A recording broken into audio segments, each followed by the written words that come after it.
1515. This is, give me just a second. I've got the agenda says 1515. 1555, excuse me. But what I'm saying is, look at the bill number. Well, those are the same bill.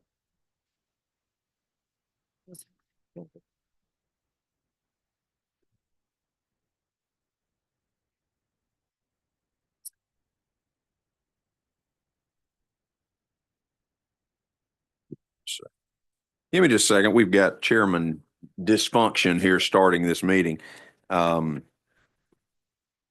The first bill we have before us is 1515, which is a bill that comes to us from universities and colleges.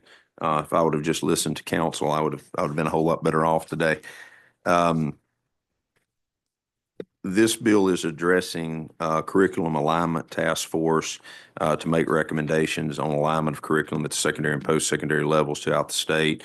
This is a task force that we're trying to address with our move and focus on CTE and things of that magnitude in our educational system, that, you know, we are aligning the curriculums to make sure that works well. This is something that has a reverse repealer in it, and I would yield any questions. I think some of us have already been through this bill, but if you have any particular questions, I'll be glad to yield to questions. If there are no questions for a motion,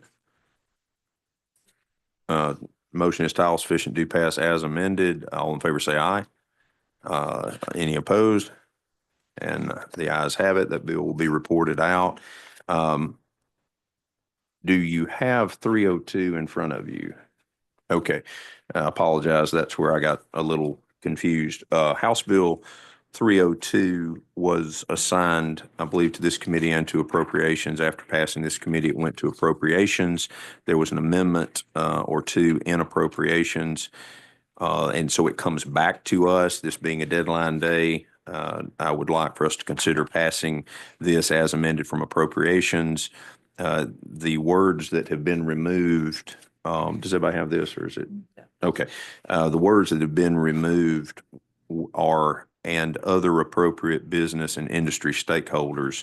So on line 9, we're talking about the SWIB board along through the Office of Workforce Development shall create in consultation with the Community College Board and the folks at the Mississippi State University Research and Curriculum Unit. There was language there that said "and other appropriate business and industry stakeholders." That seemed to be a bit broad, I think, for our friends in appropriations. So that language has been stricken. I'm sure they always will have a voice at the table, but not defining who they are and just putting them in there, I think, is what was removed. And then what is approximately on line 36, there was language that said any cost accrued during one fiscal year may be claimed and reimbursed in the following fiscal year. So that language is stricken. Those are the two areas that language was stricken, and a reverse repealer was added. So I think we can continue to work on that bill. That is an explanation of the bill and as amended, and I would yield any questions. If there aren't any questions for a motion. The motion is title sufficient to pass as amended. All in favor say aye. Any opposed? That bill will be reported out. The last bill on the agenda is House Bill 1100. This is a bill I want to discuss briefly. I do not intend to take this bill up for a vote. This is a study committee on a child care teacher shortage. This is a bill that in some form came to us last year as a subsidy request. I think that was amended to a study committee. As we had our meetings with the Labor Force Participation Rate Committee this summer, one of the issues that constantly came before us was child care. This is specifically addressing child care teacher shortage. I don't think this has to be a study committee to study this. I have spoken with the chair of labor, and I think it is an area that, number one, Chairman Robinson has knowledge of in dealing with child care in corporate America. I think that she has done work on this subject matter already, and I would yield this issue to a great degree to her committee in the opportunity to potentially have some committee hearings over the summer to accomplish the exact same goals without creating this study committee inside of economic and workforce development. So that is, I will yield to any questions on this particular bill if you have some. Yes. Senator Brumfield. Thank you, Mr. Chairman, for yielding. Is this bill designed to provide some type of compensation for the teacher shortage so that they will have proper child care, or what am I hearing here? This is simply a study committee to study why there is a shortage in workers and how to increase the supply of affordable child care seats,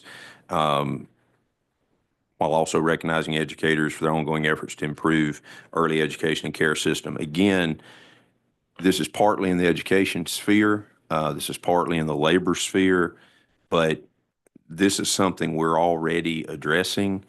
The study committee, again, as is written, talks about a wage incentive program.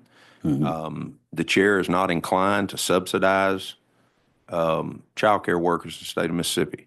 If we do that, then where do we stop as far as the subsidies? So I had rather this, and I'm not, certainly directing another committee to do something. I've just, in my consultation with the chair of labor, I think this is something that is very much in their interest, and I think would accomplish the same purpose without having a study committee formally adopted and assigned by the legislature. Thank you. Thank you. Any other questions? If Rise and report.